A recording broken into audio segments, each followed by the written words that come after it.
Welcome back to Texas Rangers with the Boys. We are the Boys, your daily Texas Rangers podcast by a couple of pro wrestlers who love Rangers baseball. And hey, we want to thank you for making us the first listen of your day. This is your boy Kev, aka YBK, Kevin Frazier. Guys, do you know we have a great show for you tonight? But first and foremost, your Texas Rangers, first place in the AL West, still defending World Series champs. Can't beat it. But, man, we got a loaded show. Tons of Rangers injury news to talk about, unfortunately. How's that going to affect the roster? We got, as you see, some special guests here on the show with us today, but we're going to save that for a minute later. And, of course, we got a doubleheader box score full of drama. Oh, my gosh, do we got drama from this box score today. So, without further ado, you can check me out on social media, Kevin Lee Frazier. That's Frazier. You can also check out Texas Rangers with the Boys on social media, TX Rangers WTB. Don't forget to check out the website, TexasRangersWithTheBoys.com. Hey, that's all one word. That's right.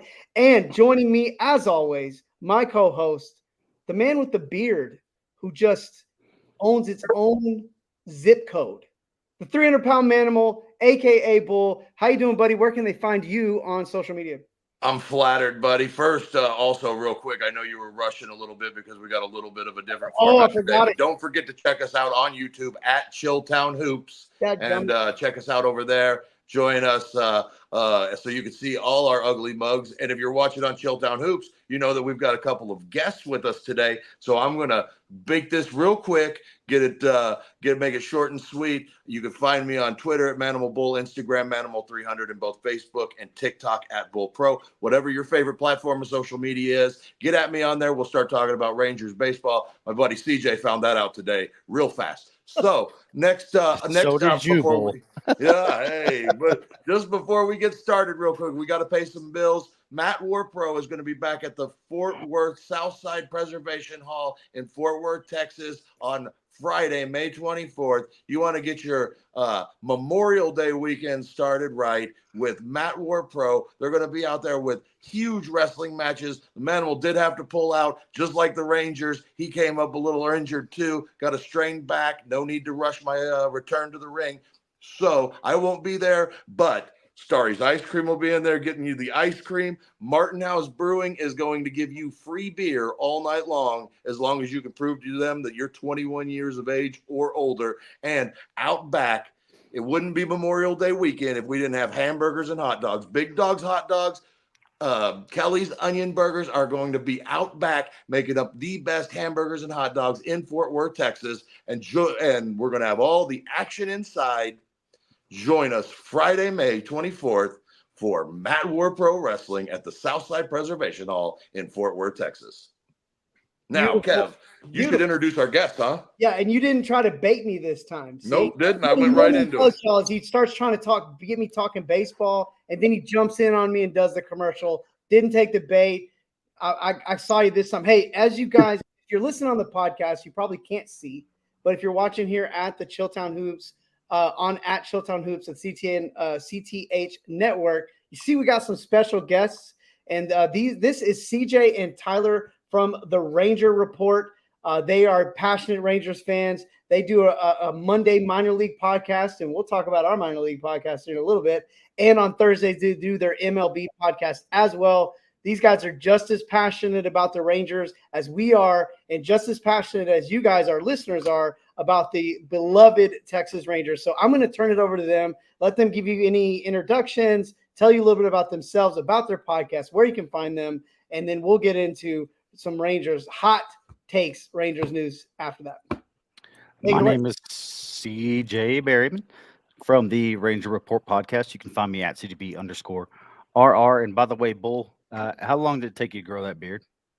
Oh, I haven't shaved this thing since 2007. Oh, crap. So I haven't shaved this since January, and this is all I got. Oh, man. Yeah. Never used a beard cream, nothing. This is just all natural growth. This is just white trash attempt. No, our main guy, Ben, he had like ZZ Top beard. So I'd like to see him, but he's not going to do it this year. He said he's going to shave his beard all year long. So So maybe we can get him to get a playoff beard here later in the year. Maybe, yeah, maybe. Rally beard. Wife allows it. Oh, okay. I have a friend, Bullman, that we talk about on the show all the time. He has a long white beard. It's way down to his waist. And during the Christmas time, he does the old private parties, so he doesn't have to be like around kids, but he can still make money being Santa Claus. There you go. Smart. There you go. All right, Tyler, go ahead. I am Tyler Nielsen. You can find me on the X at TPN1983. A little bit about me. Went to school at Texas Tech. I've always been an avid sports fan growing up. Me and CJ became best friends at a young age, starting with the Texas Rangers, even through the worst times of the worst. Remember going to games. For instance, today, the doubleheader, I remember going with my family, and the highlight of that day was watching the Beastie Boys, as my brother would say. So it's good to be on the other side now. So I thank both of you for having me on the show and look forward to it. Yeah, boys, we want to say thank you both for having us. This is a great idea that Bull and I passed back and forth. We agreed this would be an awesome thing because we're going to have y'all on ours. Yeah, we can't wait to come over and talk on the Ranger Report. Yeah. And you know, today was a very busy day in Texas Rangers baseball. We got to start with this morning. The biggest thing that, I mean, we didn't even talk about it in the pregame. Robbie Grossman's a Ranger again. Robbie Grossman is a Ranger. I mean, I don't like it. It's not what I didn't feel like it was the most necessary move. I mean, if you watch the Texas Rangers with the Boys show, we were very high on Bubba Hoopy Tuianatoa, and we really liked what he brought to the game. I know the reason why he was the guy, because they had to give something up, and he's Rule 5 at the end of the year. He's been Rule 5 a couple of years. He's finally at a point where someone is going to be like, oh, this guy is worth taking a flyer on. And he's going to be like Mason Englert, Justin Slayton, these guys that they're going to lose because of 40-man crunches again. And, we're going to probably see him. Yeah, we're going to see him at some point in the big leagues. But, welcome back, Robbie Grossman. We're going to miss you. Bubba, our name game will never be the same without Bubba Hoopy Tuianatoa. Bubby, yeah, I mean, look, Bubba Tagovailoa, like, it was fun while it lasted. That was a rib for a long time. He just called him Tagovailoa. I had a stupid bit for a while where I would get his name wrong. But, we were so excited about him during the offseason, what he did in the fall league and all of that. So like we were really hoping that there would be a timetable that the Rangers could actually utilize him at the MLB level. And I don't think there was going to be one, to be honest with you. And I hated to see him go. My take on the whole Robbie Grossman thing, I thought, I mean, this is one of those deals like, why didn't you just re-sign the guy for cheap during the offseason if you're going to end up bringing him back? Now you end up giving up a minor leaguer that you probably really liked for him. I was a fan of bringing him back because I'm like, hey, look, if he doesn't turn out, like he can let him go. I mean, I know it's money hitting the, money thrown away, but there was some guys that I wanted to see them get the band back together a little bit more at the off season with the Rangers. And, you look back now and you go, okay, but maybe this is circumstantial. Maybe it's kind of I think it's very based on the fact that Evan Carter just hasn't hit lefties yet. Yeah, hadn't come around. So I'm going to go ahead and pass it off to you guys and just kind of hear what you guys think about the Robbie Grossman scenario. Well, I'm with you. I was not happy about it because we talked about Bubba on Monday night on our minor league podcast. We were super excited with what he's doing. I mean, a 0 ERA. I mean, the guy's been lights out. He's finally learning how to control that slider, which is more like a slurve. Yeah, it's got so much break. But yeah, we were excited about that, and then all of a sudden, wake up this morning and boom, Robbie Grossman. Which I'm not upset about getting Robbie Grossman at all. It's who you gave up to get him. Right. And that also, so the trade also signaled to me, and me and Tyler were talking about this earlier today. That signals to me that the Rangers just don't trust Sam Huff to come up because he could have been that right-handed bat to fill in at DH. Agree. And so it kind of, that's a signal right there. If they're willing to give up a guy that can be a potential influential bullpen piece to get a right-hander who or I'm going to call him a right-hander because he sucks against lefties. We know that he can't hit lefties. Yes. So get a right-handed bat in there. So that kind of signaled to me that they know what they have in Sam Huff, and they didn't trust him enough to come up and fill that void, Tyler. Yeah, that's kind of like what me and CJ talked about previously today. You hate to see a prospect like that go, but it's one of those situations you don't know in these deals. You look at the trade whenever we acquired all the guys from the Yankees for Gallo. You can sit back and look at it, and on paper, it was like you could say, the Rangers probably got the least end of that deal. But now looking back on it, you could say, oh, man, they robbed the Yankees of that deal. So time will tell with this Robbie Grossman thing. It's good to have him, veteran presence back in the clubhouse. Obviously, we know what he does against lefties. Guy can consistently hit against him, and you've got to have that in the lineup. And like I said, this is going to be one of those deals we'll be talking about it 50, 60, 70 games down the line and see how it pans out. But so far, it is what it is. I wish nothing but the best for Anthony, and it's part of the game, guys, as y'all know. Yeah, 100%. And then the old saying is, prospects will break your heart and flags fly forever. Well, that reminds me of Bull. We had Zach Kin on one time, and it was the day of his start for Frisco, and we were like, well, "You want to get on before your start?" He was like, "Yeah, I don't care." So he gets on with us, and then he goes out there and lights it up. So he started demanding that every start that he made, he wanted to get on with the Ranger report before it. So we had him on like 5 weeks in a row. And the only time he got lit up was here in Amarillo because of the thin air. And we got a little league it makes the Astros left field wall seem huge.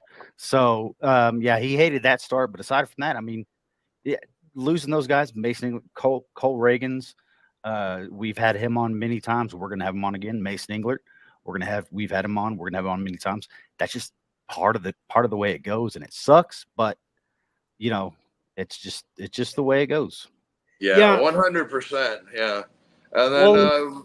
CY. Oh, you want to go here? I'm sorry. Yeah. Let me go ahead and kind of just kind of close out the Robbie Grossman thing and lead us into the next one. So the other thing about Robbie Grossman is that last year, opening day, Robbie Grossman earned his contract as far as I was concerned with the Rangers with his heroics. So we know that there's a possibility that this could turn out for the better for the Rangers down the road because he is kind of a Rangers identity kind of guy. But let's jump into some more juicy news for the Rangers. This Max Scherzer thing, to me, there's much more. There seems to be more to it than just a thumb. And I feel, and maybe it is a thumb, but to me, it's like when I hear them, they're not very specific. Like he's got uncomfortable. I want to know, like, if he's uncomfortable, like, what does that mean? Because if he's got like numbness or like nerve pain in that thumb, that's indicative of the surgery that he had. So, like, is that what we're talking about? And then Bull sent me something today that said something about a forearm, and I'm like, yo, if we're talking, that's bad news right there. And here's the thing with the only place I saw forearm reported was by Jeff Wilson this morning. I didn't see CY say forearm. Right. I didn't see a report where. So I don't know 100% about forearm. But again, if it is numbness, having a herniated disc and having a surgery, and it can definitely lead to some neuropathy, and definitely that numbness can stick around. So I don't know, if it's a neuropathy type thing or if it's become like a more of a muscle thing going up through the forearm. Right. And real quick before I turn over, if it turns out to be something related to the injury, all we're going to hear is how Max Scherzer rushed back.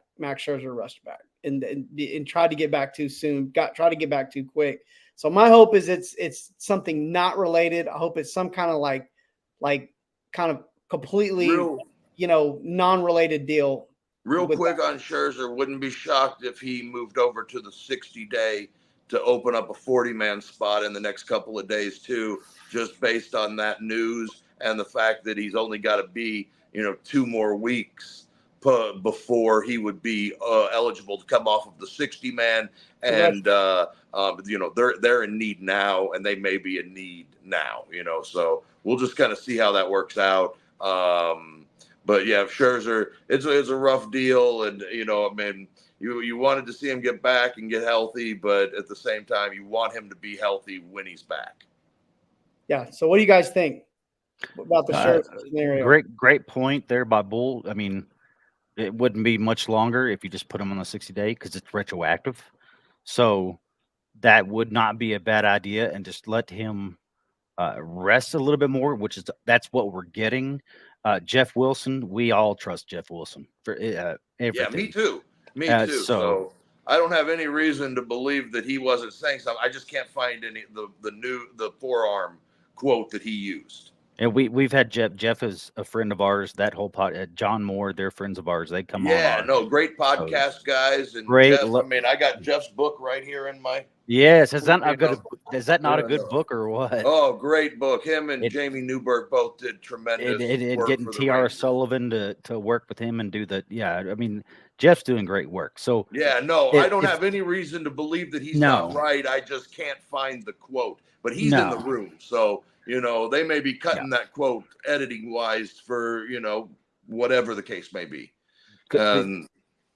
Maybe. So not saying that. I'm just saying the only place I saw forearm was Jeff Wilson. Not saying not discrediting at all. That was for sure. No, nothing like that. Tyler and I both agree on this. Max Scherzer is called Mad Max for a reason. How he came back, I've got 3 herniated discs. I'm gonna have 3 surgeries to get those fixed. You sure as hell ain't gonna see me trying to throw a ball 6 months later. I guarantee it. Much less walk. I mean, and I'm glad you brought up the point, Bull, about the neuropathy. Tyler, after I had one of my back surgeries, can attest to this. I was walking around on a walker in a cane, and him and his wife were helping me get around. Yeah, I believe it. It's a real thing. But my thing is trust him. Trust what he knows his body better than anybody else. Bruce Bochy is going to trust him and listen to his players. That's one thing Bochy does, is listen to his players. 100%. When Corey Seager says, you want to give me a day off? No, I want to get in there hit. I'm in a bad slump. I got to snap out of it. Whenever he tries to tell Mark Semien, we're going to give you a day off, Mark Semien tells him, bull crap.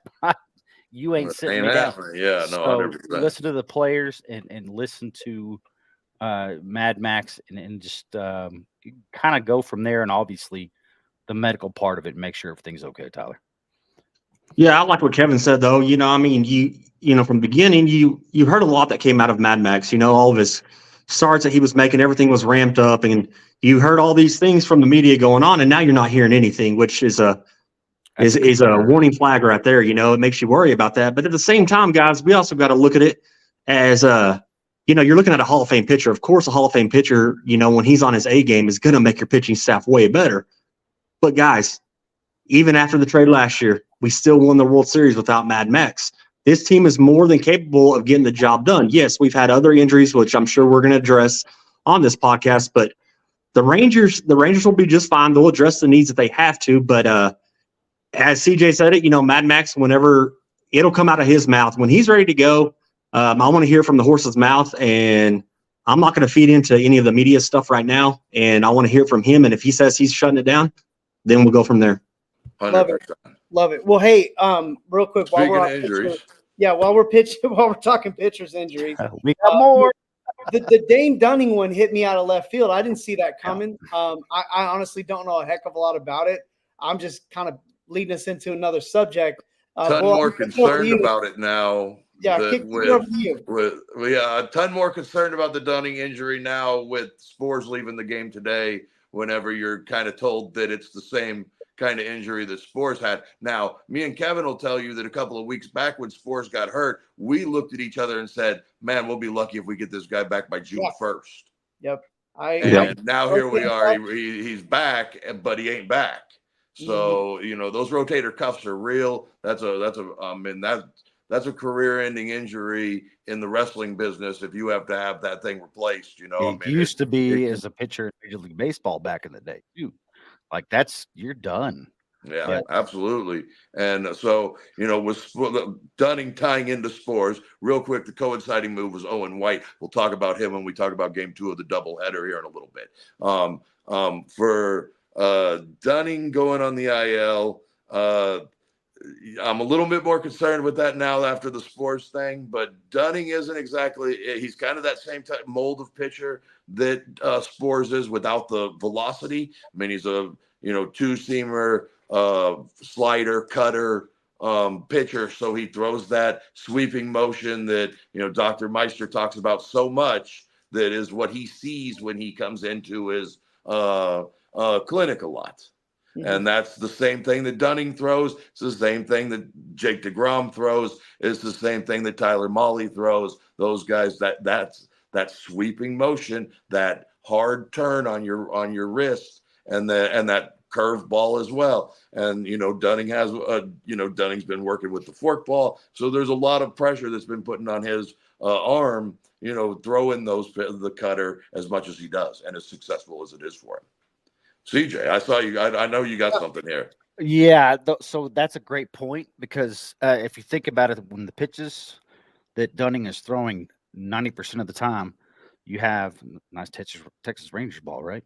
Nice. All right, two-seamer, but then you're doing this with it on the release. Yeah, but then he also throws the cutter like this, and so you hear my arm just pop when I just made that motion? Exactly. I'm about to make it even better point. Curveball, which he was throwing so good the other day. Boom. Yep. Down. Slider. Boom. Same kind of cutter motion. So what I want y'all to do for me real quick, take your middle finger, put it right here against your thumb, squeeze as hard as you can. Where are you feeling most stress? Right there in your forearm, right in your shoulder to your forearm, all the way down. I'm no doctor. It's like all the way from here to here, all the way up.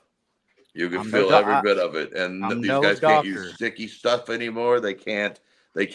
Everything they have to do is gripped in as tight as they can grip it. Yeah, I'm no doctor, but I'm guaranteeing you, it's that pressure right here on the middle finger, and then using and abusing the thumb to manipulate the ball on the bottom end. That's causing a lot. Dr. Keith Meister is the best in the business. So when he says power changeups and sweepers, which a sweeper is just a slower slider. It's like almost it's almost a full. It's a slower slider. And yeah, he's got a very, hell, he's doing surgery on these guys. But every day. Every day. So Tyler, feeling on Dane Dunning, because right now we're in the dark. Yeah, I'm with Bull. Woke up, I was shocked to see it. I mean, I didn't see anything wrong with the guy. Came into it, but the season's been filled with injuries. As the saying goes, when it rains, it pours. As we've seen, I'm not making any excuses for the Texas Rangers. Every MLB team goes through it. It's the next man up mentality, as I've talked about previously. Rangers went through it last year. And it just seems like this year is just hitting all at once. These guys are going to come back at some point in the season.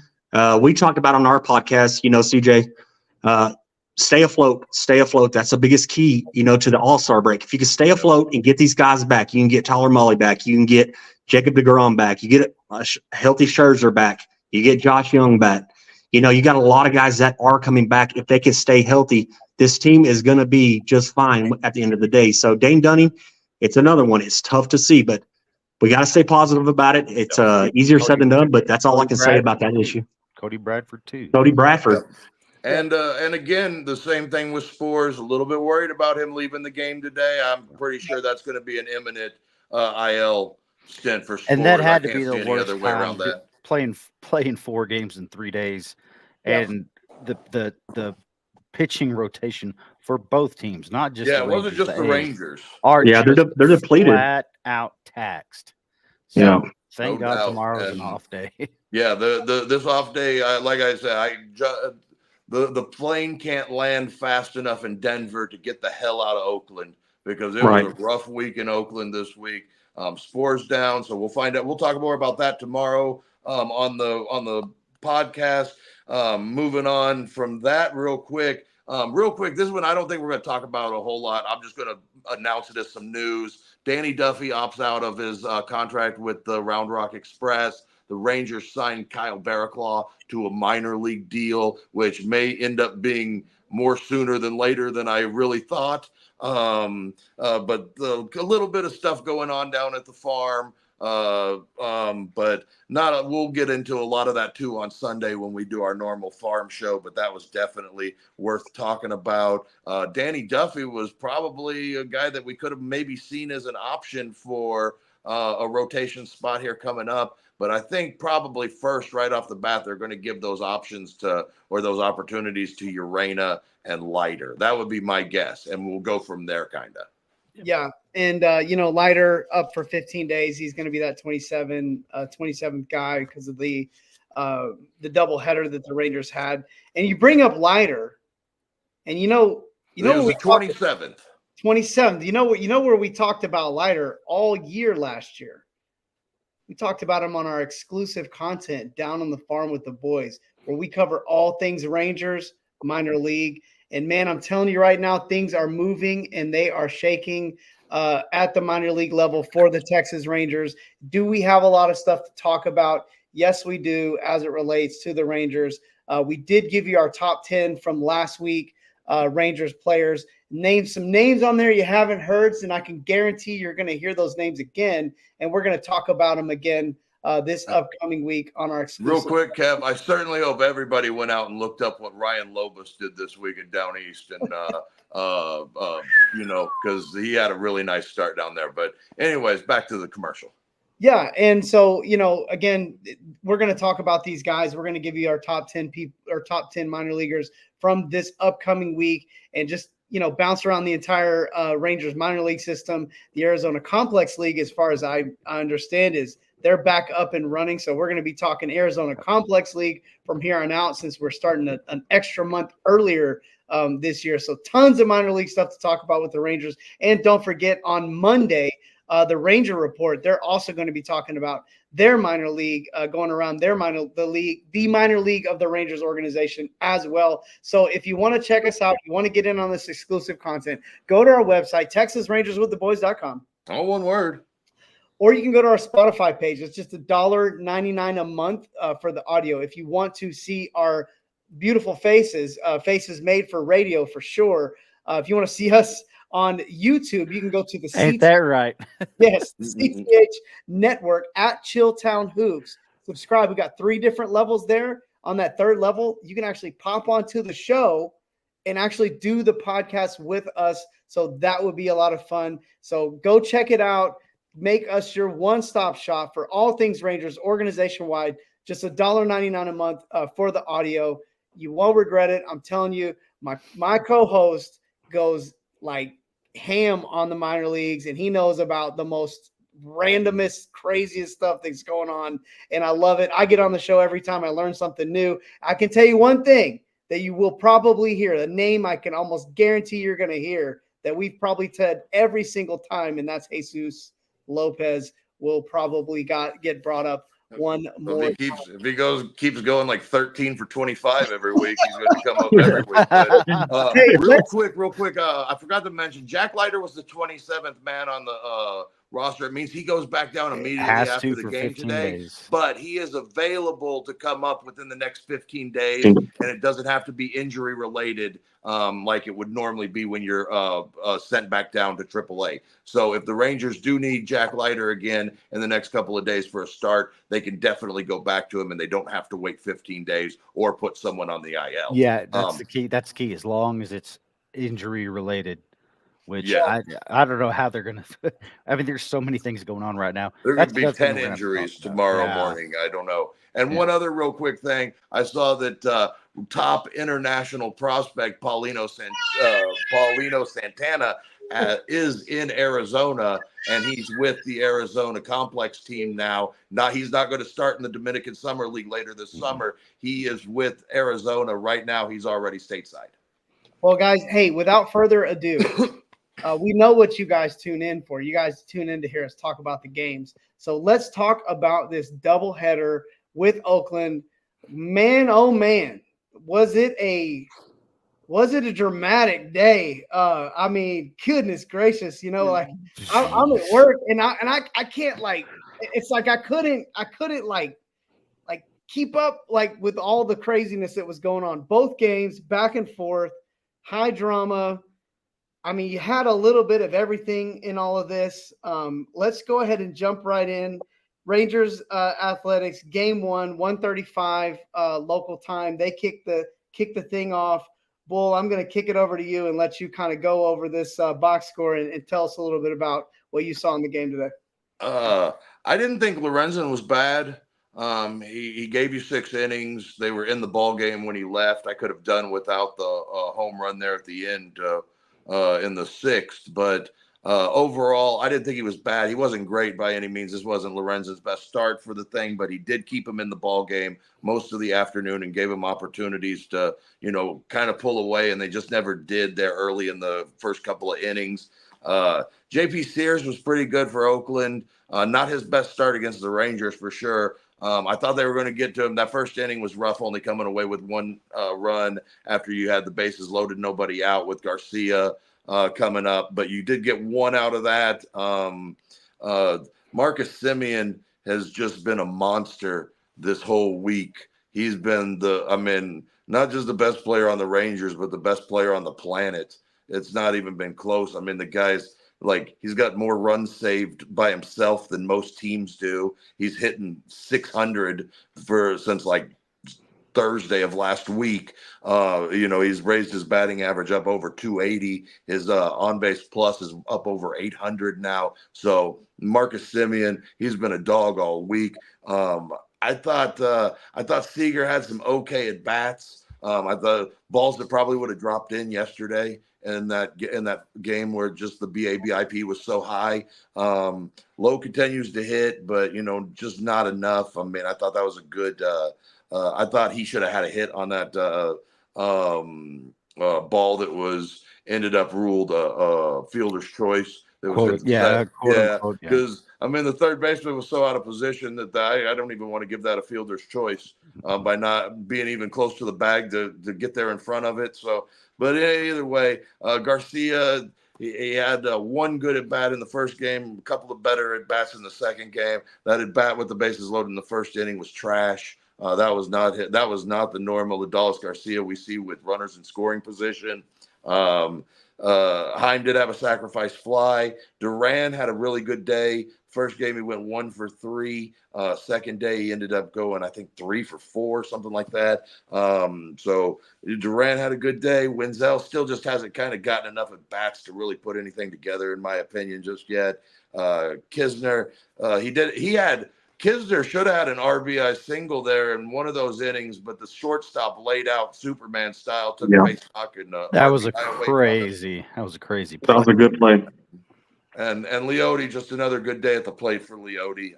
I'm really I'm impressed by his last couple of weeks, and especially for a guy that takes as much flack as that kid does for just going out there and playing baseball. He's been doing a good job these last couple of weeks, starting to get Bull, hot. isn't he 350 over his last 2 weeks? I think it's 12 games now. Okay, I think 12. it's 350 Almost over 12, yeah. And then Cole Winn gave up a 3-run home run. You can't walk guys when you're doing mop-up duty, He didn't have his good stuff today. He had a walk, a hit by pitch, gave up the one big blast, and just, it was kind of AAA Cole Winn today. The other Cole Winn. The other Cole Winn.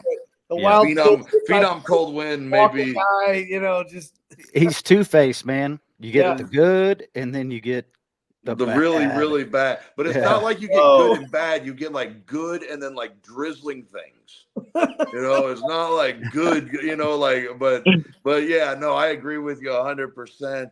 The Rangers were just 1 for 6 with runners in scoring position in the first game. That number changes a lot in the second game.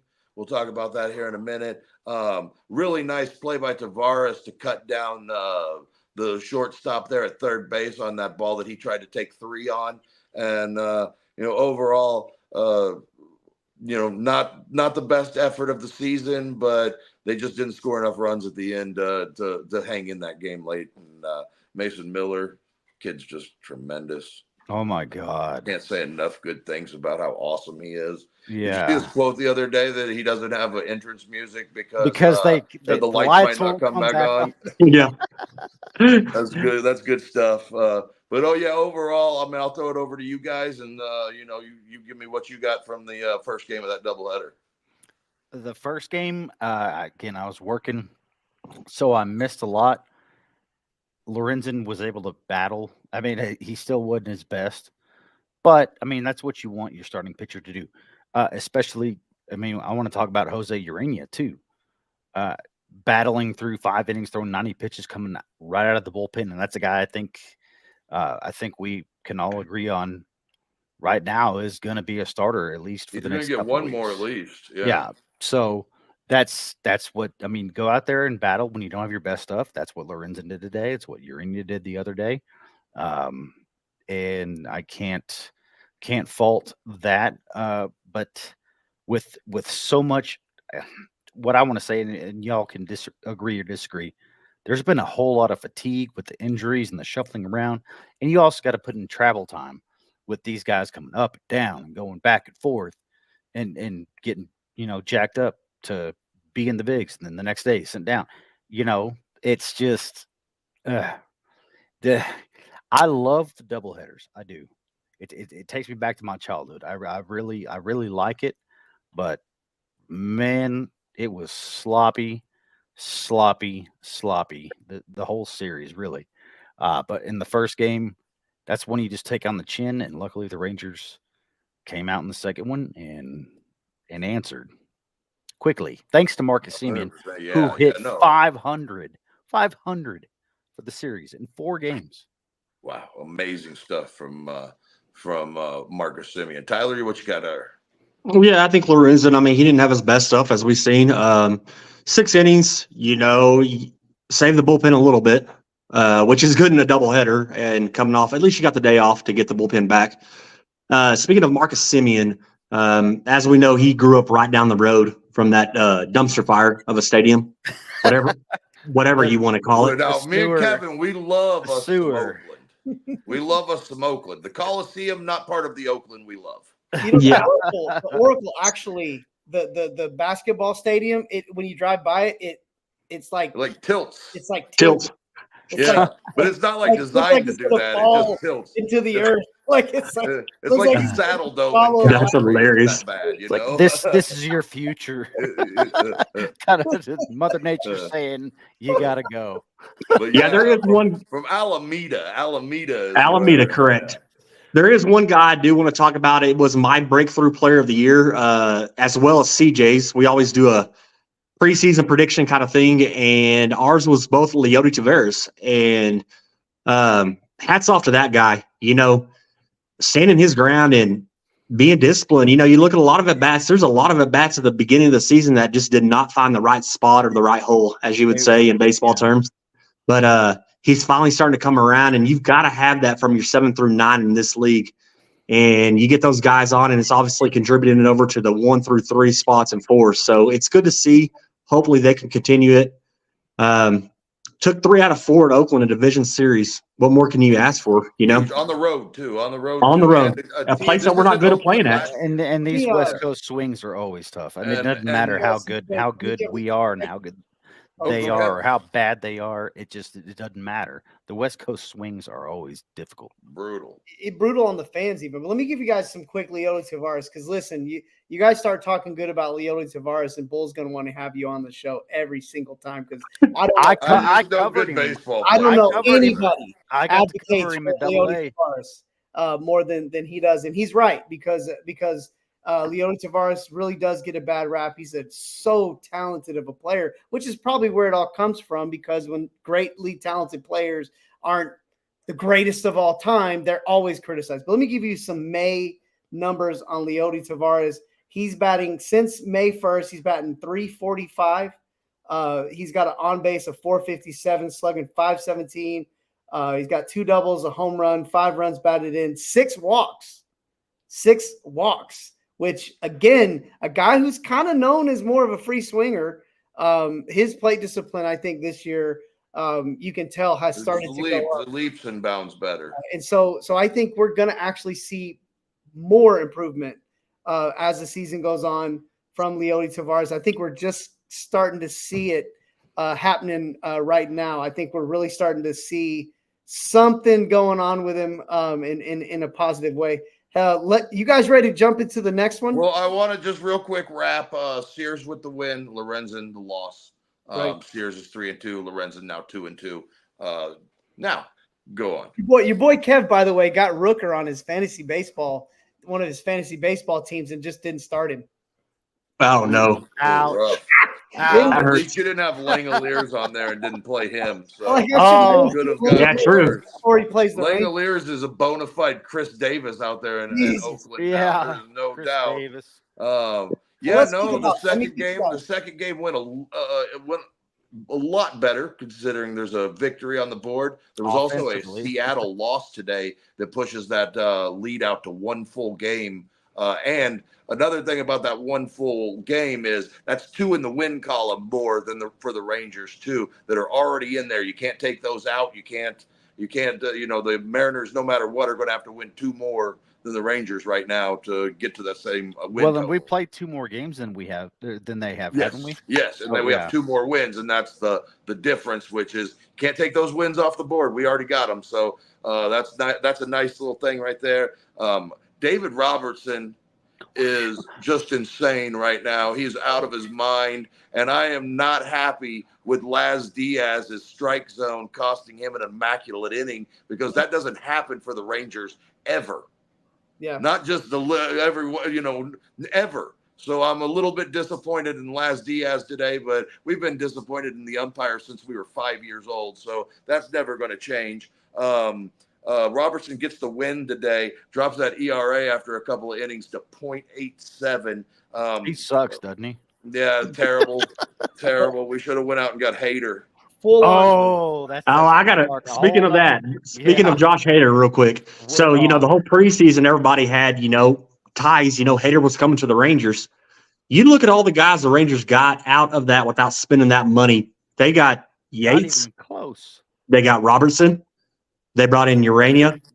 They brought in Lorenzen. You got 4 players for the price of 1, and look at their ER. I mean, look at the pitching performances, and look at what Hader's doing. Yeah, no, 100%. And I don't think enough people give CY the credit that he deserves, because he does do some shit like send away Cole Raggins and Bubba Hoopy Tui Nuatoa. But at the end of the day, we got a flag over there at the ballpark. You can have Raggins. I'll take the flag. You can't take that flag down. You will never be able to take that flag down. Look, we all love Cole Raggins. We all love Bubba. That's just not the way business works all the time. And, we're going to pull for those guys for their whole career because they were Ranger guys. But at the end of the day, it's about winning championships. And sometimes you got to do some things that you don't want to do to win a championship. And, not signing Josh Hader may have been something that Chris Young didn't want to do. Right. He might have wanted to sign him, but it wasn't what was best for the team to get a championship at that point. But anyways, go ahead. Yates, save number 7. He did finally give up an earned run. I mean, that guy apparently sucks too, after an earned run. Can't believe it. Here's the biggest number that sticks out to me for the Rangers today.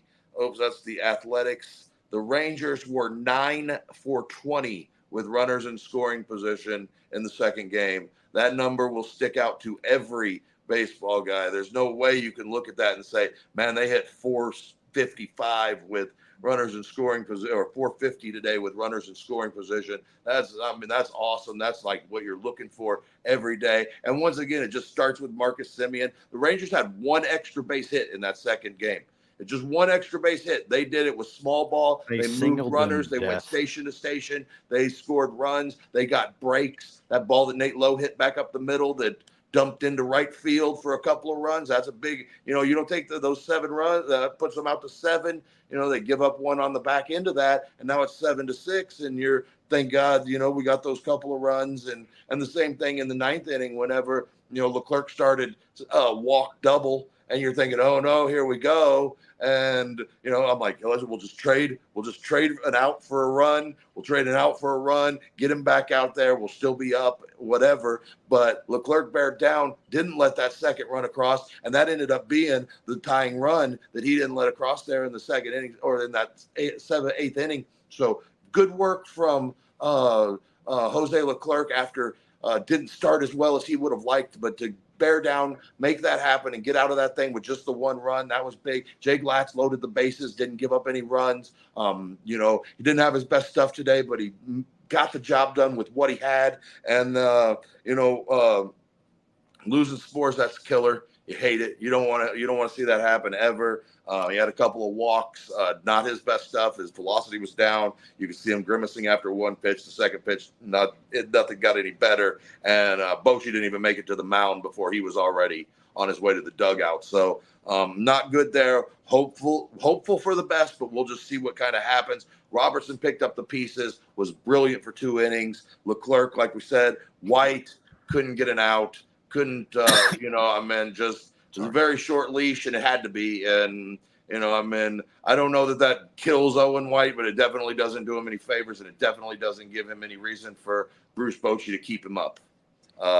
As far as hitting-wise, who didn't have a good day? Let's look at I guess Grossman coming in late in the game after a 4-hour flight across country and getting on the fields at noon. I guess he didn't have a really good game there in that second game. But everybody else produced. Everybody else did something. You had 3 for 5 from Simeon. Like I said, his batting average now, 286, but that OPS is up over 8 now. He's also, just killing it on the defensive side. Some of the things he does in the field right now you just can't hardly even think about it. Carter, it got rough for him in the when they went to a lefties, but he did get a hit on the lefties. But you guys give me what stuck out to you guys about the second game of that doubleheader. All right, number 1, Jonah Heim is good. Period. Bro, we talked about that him is last night. that is not even a question. And actually, Tyler's cousin Parker played with Jonah Heim in the minors with the Baltimore Orioles. Oh, cool. So y'all probably heard of my cousin. He pitched for the Angels, Parker Brigla. Yeah, I know who that is. Yeah. Okay, that's my cousin. For the Angels, of course, I know. We play them 100 times, or we used to. Yeah. Anyway, but Jonah Heim, we don't have to. That's a perennial all-star, going Gold Glover at catcher. Nobody frames the ball better than he does, and he's also got the pop. He's got instincts at the plate. He understands the situation.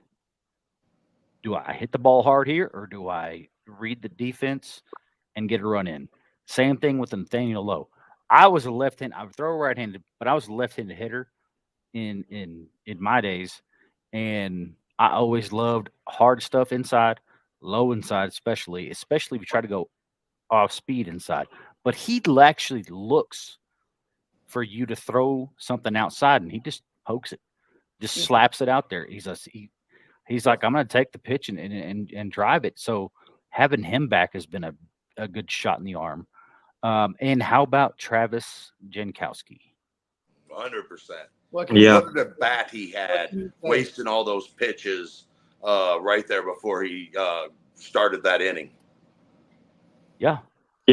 My takeaway from the game today, the second game, was finally it's over. No, all jokes aside. 100%. Me and Bull were like 3 games in one. I was like, when is this game going to end? But no, all jokes aside, one of the players I really want to key in on it was Ezekiel Duran in that second game. Yes. Ezekiel Duran, he hasn't had a lot of at-bats this year, but it's kind of that next man mentality, like I said earlier. He steps up and he gets the job done. I think he ended up with 3 hits today, found a way to get on, and it was good to see, especially with all these injuries happening right now. It's just anything happening right now is good to see with the Rangers, especially with all the running or scores the runs that we're putting up on the board, excuse me. It's nice to see, and hopefully they can maintain that over to Colorado. But like I said, you took 3 out of 4 at Oakland division series. You can't ask for any more coming off a 2 out of 3 against Kansas City. But 100%. And I'm going to ask you boys, Ezekiel Duran, to me, before the season started, I said he's going to be the most underrated yet most important player on the Rangers for the season. But I didn't expect what Josh Smith was going to come, with their change to his batting stance, getting the crack.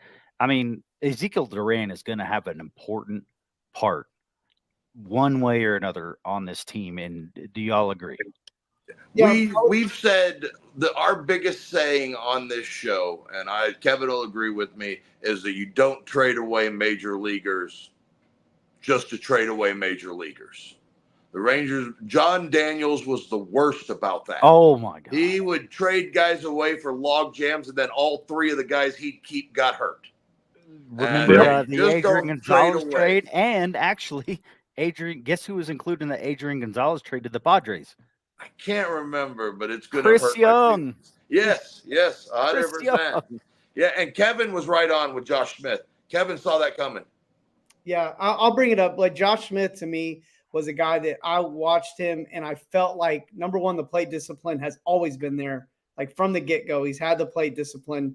There's the thumbs up. But also with him, I felt like he was, like, just off. Like, you could tell, like, he was just missing pitches. What I've noticed watching him now, and I've actually kind of tried to pay a little better attention when he at bats, because I'm trying to figure out what's the big difference. One of the things that you notice about him is he's a lot more aggressive early, too, in the counts. So, like, he used to come out, like, super lax, like he was going to make the pitcher throw him a strike. But I've seen him come in, like, almost like a Seager mentality a little bit, where he comes into and he'll be a lot more aggressive early because maybe he believes he's going to be getting better pitches at that point. Even when a pitcher gets ahead of him, he's still super cool. And he doesn't look to get out of his zone too much. And he's also, like, adjusted to the changes of speeds better, where he's not getting ate up. Like, he got ate up a few times today by the fastball late in the count, but he's not getting eaten up by those fastballs nearly as much, and he's turning on them. He's making good, he's just having good.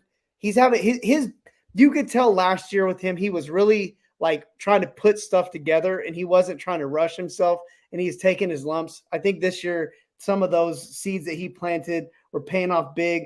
One more quick thing before I kind of turn it over and we kind of close this thing out. With you brought up Jonah Heim. He's 4 RBIs now away from Adolis Garcia, batting 300. We've actually been singing his praises. It feels like week or day after day, because he just seems to be elevating his game. And again, we've been doing it for 3 years on our podcast. I mean, 100%. Well, you can see like what we were saying yesterday is that you could see that, like, he could have easily had a regression year this year, still been a starter, still been a great catcher. But instead, it feels like he actually took another step, and it really feels like it's been at the plate. Great point.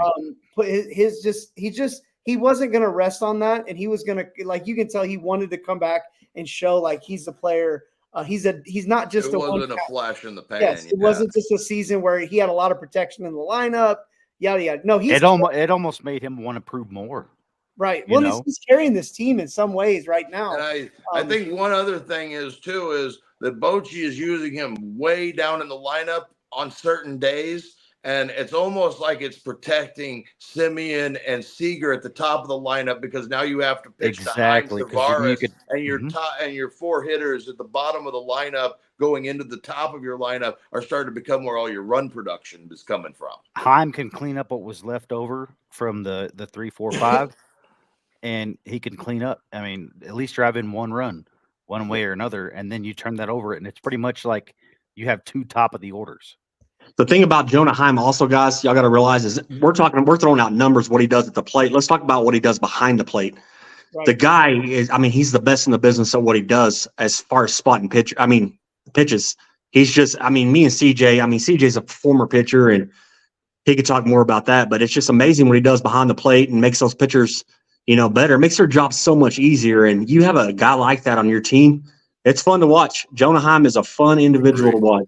Yeah, I don't know. You guys probably don't know this, but I grew up on the Metro East side of St. Louis and grew up watching Molina. So, I mean, catching is a real art in between being able to watch Pudge Rodriguez and we had Molina. We had Pudge down here. Yeah. Well, and I grew up on Pudge too, but like the idea of, like seeing those guys and, it's just a whole different story when you've got that guy that's not only an elite defender, but also does his thing at the plate. Yes, it's a great. He's Pudge, Yachty was so good, but it's their command of the pitching staff, not just the starter, not just the the next guy coming in, everybody, and also knowing the batter that's coming up, and having that kind of command and trust it as a pitcher. That's so I much. mean, and you can hear it so much. Yeah. And you can hear that from the pitching staff. And I hate to do this, but that hour flew right by. It did. It flew right by with really you guys. We had such a blast doing the show. CJ, Tyler, we're so thankful to have you here.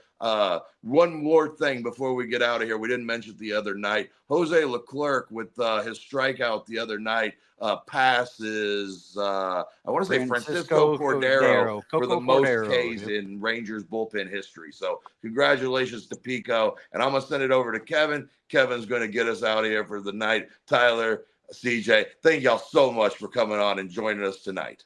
Thank you, Bull. Man, you're amazing. It was amazing. Fun. Kevin, thank you. Yeah, man. Hey, it has been an absolute pleasure collabing with other Rangers fans. And I know that our listeners and our viewers, I know you guys loved it and loved having all the extra baseball minds in the room and, just hearing more passion about our beloved Texas Rangers. So again, thanks everybody for tuning in. Don't forget to check us out on social media, TX Rangers, WTB. Don't forget to check out the website, TexasRangersWithTheBoys.com. Oh, one word. Where you can subscribe to our exclusive content down on the farm with the boys. We cover all things Rangers minor league. Also, don't forget to check us out on YouTube here at the CTH Network at Chilltown Hoops on YouTube. Thanks again to all of our farm hands for subscribing to our exclusive content, for being part of the team, and for the 300-pound manimal, for Tyler, for CJ, for the Ranger Report. This is Texas Rangers with the Boys. We are signing out.